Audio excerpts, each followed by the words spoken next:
Good afternoon, everybody. How's everybody doing today?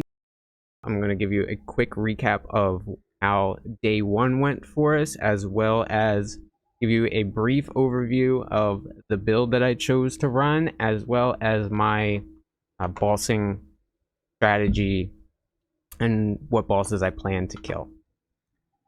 So I did a lot of back and forth between different builds that I was comfy with that I had ran in the past. I ran through POBs. I even did some spying on some other people to try to, take some quote unquote inspiration, and I just kept falling short on what I wanted to do. I tried this, tried that, nothing really felt great. And I ultimately settled on leveling as Bone Shatter Juggernaut into Righteous Fire. The plan is to level Bone Shatter into maps until I have enough regrets and gear to respec into RF. RF, for those unaware, is Righteous Fire. And then basically progress from there on a Righteous Fire Juggernaut.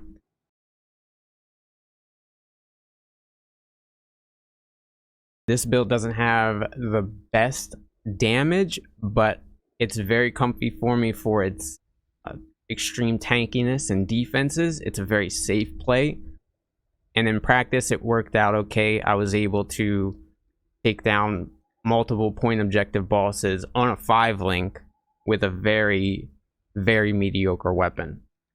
I had played RF a few times in the past, mostly Inquisitor, until last league when I was planning a build and I was going to do another RF Inquisitor, and someone in my chat suggested, why not try Jugg? And my immediate thought, Jugg? Because it's ZDPS. And he's like, it's not as ZDPS as you think, and maybe you should just check it out. So at first I wrote it off, but then it got my wheels turning, and I started thinking, well, maybe I'll check out the POB. So I took one of my old Inquisitor POBs, and all I did was swap the starting points and the ascendancy points. I didn't change anything else on the tree, no gear or anything.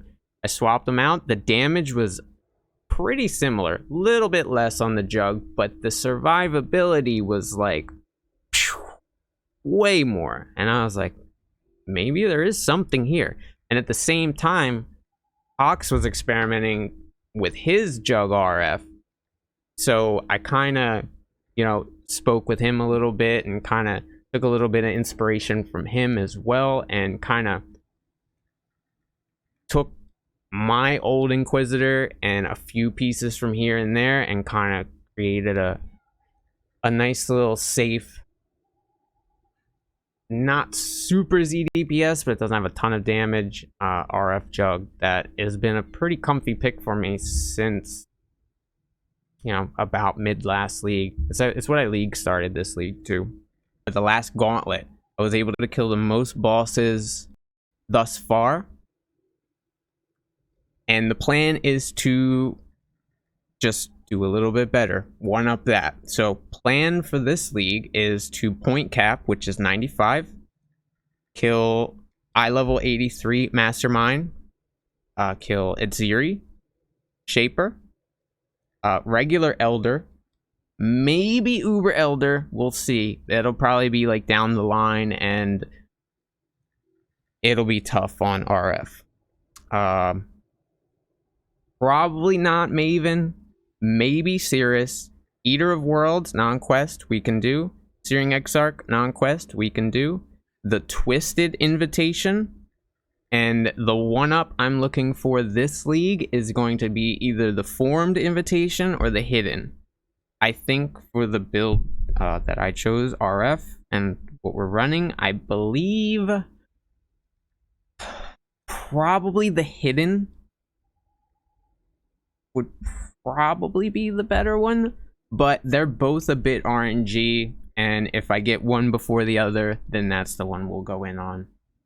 I was actually going for We were actually farming for the formed when I ripped last league. So it was kind of an unaccomplished goal from last league that was part of the plan. And that's just the one up. Everything else that's on the list, Maven, Uber Maven, Uber Shaper, things like that, I feel are probably out of reach unless the stars absolutely align for me. Right? Like, that just seems like the next logical step. So I don't plan on doing any Ubers at all. I don't have a lot of experience even in regular base game with Ubers. I recently just started practicing them in softcore because I realized that it was a kind of a hole in my knowledge or my expertise in PoE. So I kind of want to change that.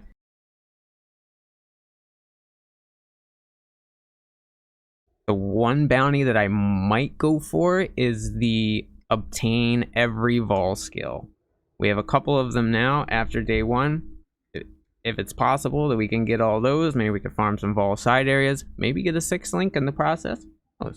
I like bounties that are skillful, flavorful, and what I mean by flavorful, like it ties back to the bounty creator in some way. The Safarian one with the drop a Bramblejack off of Hillock at level 3 while on the Twilight Strand, or Chance one at level 3, I thought was very flavorful and cool. So at this point, if I fall into a bounty, it would be strictly an RNG one, I think, like first to acquire an Awakened Burning support gem, which would be awesome because we're playing RF. This league we did not create any bounties. We have created bounties in the past, but with everything going on, not only my IRL stuff, but also practicing in game, it just kind of fell through. We could have, but it wasn't quite in the cards this league.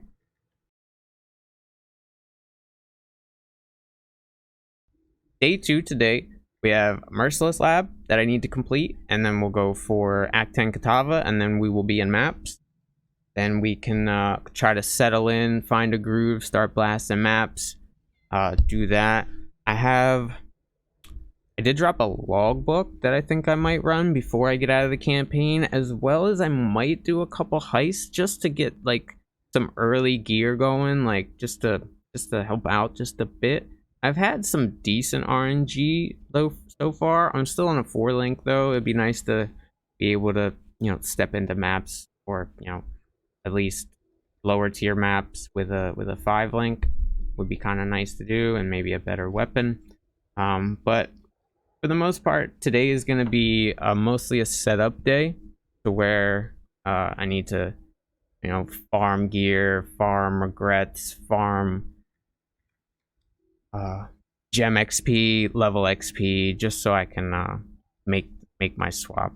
I'm not a super fast sprint out of the gate racer. I'm more of a marathon, slow and steady, let's grab some momentum and then we can start rolling type of racer.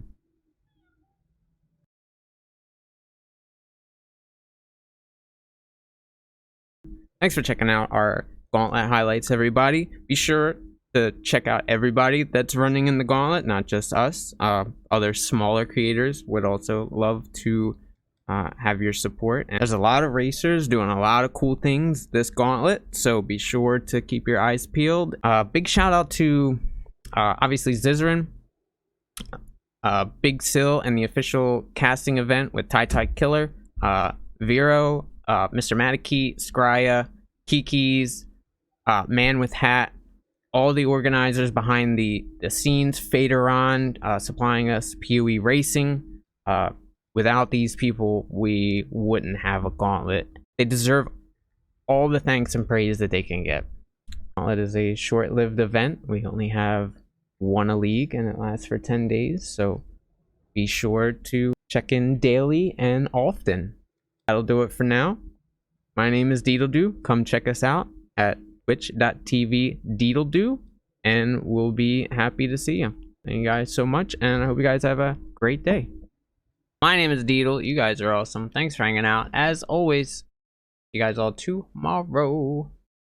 I see you guys all later. Much love. Peace. The way I try to approach gauntlets is progression over perfection. I know that I'm not Ben. I know that I'm not Exile, Alk, Steel, Lily, Hawk, Quantric, all these, top racers who can get to map super fast, super efficient, knows their plan of action, and they're mechanically skilled.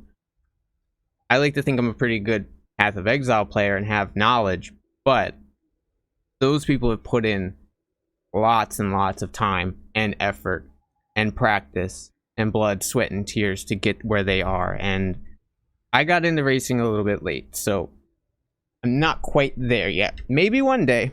So we are going for progression over perfection.